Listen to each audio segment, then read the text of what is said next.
छोटीशी कविता. कसे आहात? मजेत. मी पण मजेत. अरे वा, काय कमाल आहे. मी मजेत, तुम्ही मजेत. मग दुःखी कोण आहे? दुःखी कुठे आहे? कोण दुःखी? या एका प्रश्नावर सारी जनता मुकी. दुःख कुणी सांगत नाही हेच मोठं दुःख.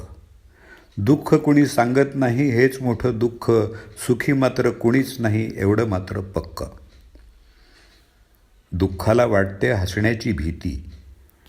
दुःखाला वाटते हसण्याची भीती. रोज सोबत राहून सुद्धा माणसं राहतात रेती. एकमेकाचा रितेपणा घालवावाच लागेल.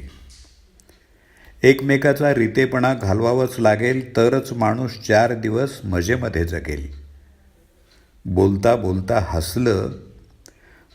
बोलता हसलं की डोळ्यात येतं पाणी. मग बघा दुःखाचीही होतात गोड गोड गाणी.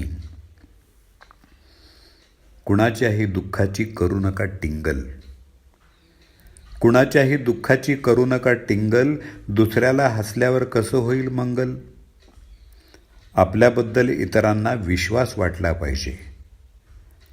आतलं दुःख सांगताना आधार वाटला पाहिजे. काळजाच्या कपारीतली सल सांगत जावी. काळजाच्या कपारीतली सल सांगत जावी.